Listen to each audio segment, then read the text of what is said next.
Olá, esse é o canal Conservador RJ. Inscreva-se no canal, ative o sininho, compartilhe e deixe o seu comentário. Hoje eu vou falar sobre a questão do ministro Sérgio Moro e o deputado, que eu vou até preferir usar o nome que o próprio ministro colocou, né, o apelido que o próprio ministro colocou, o deputado desqualificado Glauber Braga. E sobre a acusação que ele fez. Vou iniciar falando sobre a acusação e sobre a questão da postura. É lamentável que um parlamentar tenha uma postura daquela de agredir um ministro daquela forma, chamando ele de capanga, fazendo aquele tipo de ilação, mas eu vou chegar lá nessa construção. E, igualmente, lamentável a postura do presidente da sessão, que no caso ali da comissão, que permitiu todo tipo de ofensa, e quando o ministro responde com um adjetivo, claro, é ofensivo, até porque quando é verdade é muito mais ofensivo do que uma acusação leviana. Quando alguém te ofende usando realmente um adjetivo que lhe cabe, e no caso dele desqualificado, caiu como uma luva, realmente é ofensivo, porque ali ele sentiu que foi uma coisa real. Mas vamos por parte. Para fazer toda essa explicação, é interessante falar sobre a questão que a esquerda tenta colar o rótulo no Bolsonaro, na família do Bolsonaro, nos defensores do Bolsonaro. Se demole até no eleitor do Bolsonaro, ela vai querer colar esse rótulo. Que ela acusa o Bolsonaro de miliciano, de mandar matar a Marielle, coisas desse tipo. E agora com a nova acusação de queima de arquivo do que aconteceu na Bahia com o ex-capitão da Polícia Militar e do BOP. É interessante analisar alguns aspectos. Alguns canais de esquerda, não vou comentar aqui, até porque a maioria é extremamente leviano, fala que está fazendo uma análise neutra para depois se colocar totalmente à esquerda, ou seja, aquela mania de esconder a realidade sobre o canal. Eu aqui não tenho essa hipocrisia, como eu falo, direita conservadora, defendo realmente o governo atual, defendo as ideias de Olavo de Carvalho, não tem esse tipo de hipocrisia. Mas eles trabalham muito com isso. Então eles tentam colocar esse rótulo no Bolsonaro, e os argumentos são, assim, não tem um mínimo de razoabilidade, mesmo porque eles falam sobre condecorações que tanto o presidente, à época deputado, quanto o senador Flávio Bolsonaro teriam feito ao ex-capitão, sendo que é comum, ainda mais para quem se colocava como defensor de policiais, fazer uma homenagem ao capitão que na época era condecorado, como próprias matérias dizem, curso de operações especiais, tinha curso ainda a mais do que isso. Então, até que se prove o contrário, ele era um oficial de polícia respeitável. Depois, inclusive, a polícia vem a expulsar. Ou seja, também não houve uma omissão nem da instituição policial, nem do governo na época, não houve isso. E, ainda assim, falam da época que ele teria sido preso pela morte de um flanelinha, o que não foi o que causou a expulsão dele, nem sequer uma condenação. Então, nessa época, ele era um oficial extremamente operacional e era digno de elogio. Vou fazer aqui uma colocação a respeito disso.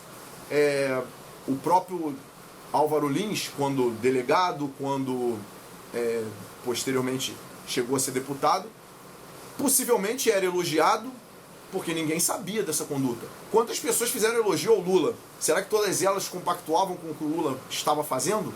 Será que aquele político, aquele gestor que à época elogiava o presidente da República tinha noção que estava elogiando um dos maiores bandidos, talvez da história, né?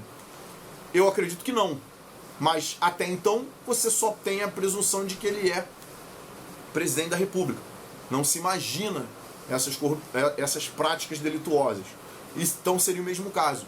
Eles tentam colar esse rótulo, falam que, no caso, a família Bolsonaro e seus próximos seriam ligados à milícia, fazem inúmeras ligações, porque para eles todo mundo é miliciano, e, enfim, não vou nem entrar nesse mérito, né? Mas eu acho até que é coerente por parte da esquerda, porque é difícil para alguém que sempre defendeu o tráfico de drogas, sempre defendeu o narcotráfico, sempre defendeu o crime organizado, isso publicamente.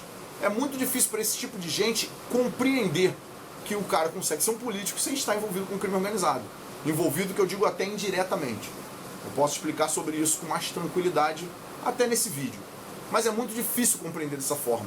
É a mesma questão da verba para campanha.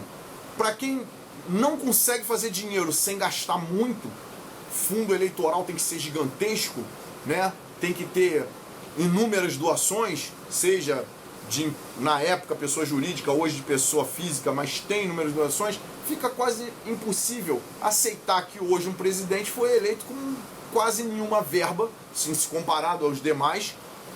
E aí se cria um monte de acusações, como aquela da fake news, que ele teria impulsionado. Se for ver a verba que ele tinha de campanha, se ele fosse disputar pela forma tradicional ou pagando gente para isso, ele não teria, nem os votos do Amoedo. Né? Ele ia parar lá igual o Guilherme Boulos. Mas que provavelmente tinha mais verba de campanha do que ele.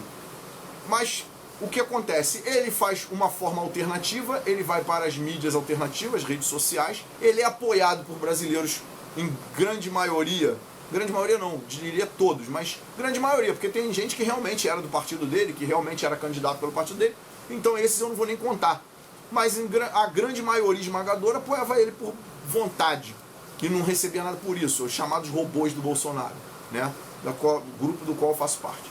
Então o que acontece? Essa campanha do Bolsonaro muito barata levou ele à presidência. Então é difícil para a esquerda aceitar isso, porque ela não consegue trabalhar assim. Ela precisa de campanha com verba pública, desvia e faz esse tipo de coisa. Então eles também não conseguem entender como alguém chega ao poder sem estar associado diretamente ao crime organizado. E aí eles alegam que é a milícia, alegando que alguns policiais fazem parte, que ninguém nega, mas por mais que se diga o contrário, a polícia, tanto a civil quanto a militar, elas agem com energia contra isso, né? E eles não conseguem entender. Inclusive eu vi num desses pequenos canais, é interessante falar que o vídeo, né, nesse pequeno canal, ele alegava inclusive que o fato do Bolsonaro ter essa proximidade com policiais, né, seria o motivo dele ser próximo da milícia, ou seja, ele quase que taxou todos os policiais de milicianos. Já foi a primeira mancada, né? Vamos dizer assim. E por aí vai, vamos fazendo mais relações. Porém é curioso que ninguém faz relação entre a esquerda e o tráfico de drogas. Que ninguém se preocupa em ler o livro Hugo Chávez, o Espectro, do autor Leonardo Coutinho, onde ele faz uma clara definição de como o tráfico de drogas trabalha com a esquerda sul-americana, ou melhor, da América Latina, inclusive através de membros do Foro de São Paulo, da qual o PT sempre fez parte, né, um dos fundadores. E ninguém se preocupa com isso. Isso fica à margem do debate político.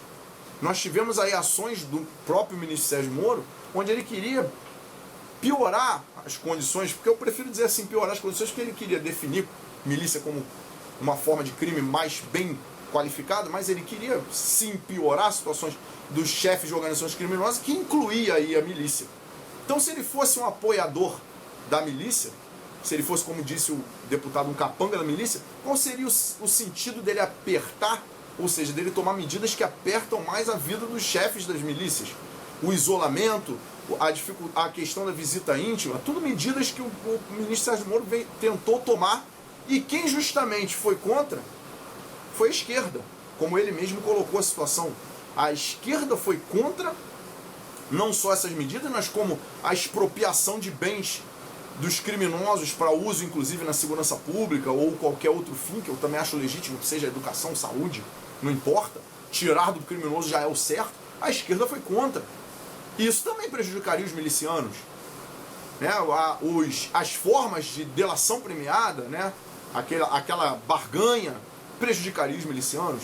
Ou seja, se o Sérgio Moro fosse realmente um capanga da milícia, ele é um capanga muito ruim, porque ele trabalha contra ela. Ao contrário do que faz a esquerda, e aí eu digo o próprio partido do deputado, do desqualificado, que brigou contra o fim da visita íntima, briga contra fim de auxílio-reclusão, briga contra expropriação de traficantes, o isolamento deles, a dificuldade deles se comunicarem com o mundo externo, tudo medida proposta pelo próprio ministro da Justiça e Segurança Pública. Para finalizar, gostaria de dizer o seguinte: a postura do parlamentar é lamentável, O ministro mostrou que é uma pessoa extremamente educada, a ponto de usar um adjetivo, digamos assim, suave, né? Mas eu gostaria de deixar um alerta que eles são desqualificados, mas infelizmente, você que colocou eles lá, você é o que está na pior condições de todas, porque você coloca esse tipo de gente que ao mesmo tempo que defende abertamente, porque a defesa deles é aberta, né? Até o uso de droga, eu esqueci até o termo, mas o uso de droga de forma controlada, né? Ou de forma não prejudicial, como o Marcelo Freixo defendeu já abertamente, defendem descriminalização das drogas, desarma a população, mas anda com segurança armada, porque o problema não é andar com segurança armada, como o próprio deputado Marcelo Freixo na época falava, que combatia a milícia, que se sentia ameaçado. Eu não vejo problema nenhum em andar com segurança armada, porque como deputado ele estaria representando, né, o povo e combatendo o crime organizado, mas o que se mostra que não é verdade, porque na verdade ele quer andar armado, mas ele quer desarmar os outros. E aí eu vou fazer algumas questões aqui simples. Por que o partido do tal deputado questiona que o Moro tenha tirado o capitão da lista de procurados, talvez até por uma questão de inteligência, para que não chamasse atenção, já que operações já estavam sendo feitas nesse sentido. Mas ele não questiona o fato de que a polícia, que eles alegam que queimou o arquivo, não foi a federal. Foi uma polícia gerida pelo governador do PT. O suposto sítio, suposto dono do sítio que ele estaria, isso vendo por jornais, é alguém que fez campanha para o governador do PT, fez campanha para o Haddad e falou isso publicamente. Isso eles não questionam. Eles não questionam o caso recente de um soldado, salvo engano, da Polícia Militar, que é youtuber, que está sendo processado porque ele questiona a presença de um coronel reformado dentro de comunidades dominadas pelo tráfico de drogas e com a bênção desse partido. Ou seja, isso não é questionável? Não é questionável essa proximidade que a esquerda tem com o tráfico de drogas? E aí eles acham que porque eles agem assim, a direita tem que ter a mesma régua? Só que até hoje não se viu nenhuma ligação pontual, não se viu uma defesa estratégica da ação das milícias, como é feito pela esquerda em relação ao tráfico. Muito pelo contrário, presídios federais, construção de novos presídios, aumento de pena, a questão da legítima defesa, a qual o ministro tentou até dar uma interpretação que eu não digo nem ampliar, ele não ampliou o instituto, ele deu uma interpretação mais clara no instituto. Cabe para os policiais que mataram o ex-capitão acusado de ser miliciano. Mas isso ninguém questiona. São questões pontuais que a esquerda tenta não discutir, enquanto ela tenta rotular a direita de ser miliciano. O que eu, vou dizer aqui, mais uma vez, entendo, porque quem não sabe viver sem se misturar com crime, acredita que todo mundo se mistura com crime. Eles têm, na mente deles, eles têm certeza que a direita é corrupta e está roubando tudo. Até porque eles não conseguem governar sem ser diferente. Eles não conseguem governar sem tomar lá da cá, como eles costumam arrotar que o Bolsonaro não aprovou quase nada quando deputado. E vamos ser honestos, isso não é um sinal de incompetência, isso é um sinal de honestidade, porque ele não era, vamos dizer assim, ele não era mais uma voz no Congresso, ele era uma voz contra, por isso que ele não aprovava nada. Hoje ele tem dificuldade de aprovar as coisas. Tivemos aí, agora caducou a medida provisória que acabava com a carteira de estudante pela Uni, ou seja, uma ajuda aos estudantes que não iam pagar e um prejuízo para a Uni, que não deixa de ser um sindicato pelengo do PCdoB, uma coisa horrível e que nunca lutou pelos estudantes, inclusive está brigando para tomar um dinheiro dos estudantes, né? E aí caduca essa norma, né, essa medida provisória, porque justamente o Bolsonaro não paga mensalão. Se ele pagasse mensalão, ele aprovava tudo. Porque mesmo depois do povo falar que era contra a proibição das armas, o governo foi lá e proibiu. Por quê? Porque ele tinha o Congresso na mão. Ele pagava mensalão, ele comprava o voto do deputado. E comprar o voto do deputado e senador é a pior coisa que você faz para uma democracia. Porque eu voto no cara para ele ir lá me representar. Se ele está vendendo esse voto, ele está vendendo o meu voto. Essa é a questão. Mas para quem defende país que só tem um partido e ainda acha que isso é normal, fica difícil a gente discutir nos mesmos termos. Então, por enquanto, eu vou ficar por aqui. Qualquer coisa mais que eu queira falar sobre o assunto, eu faço um vídeo de continuação. Comentem aí.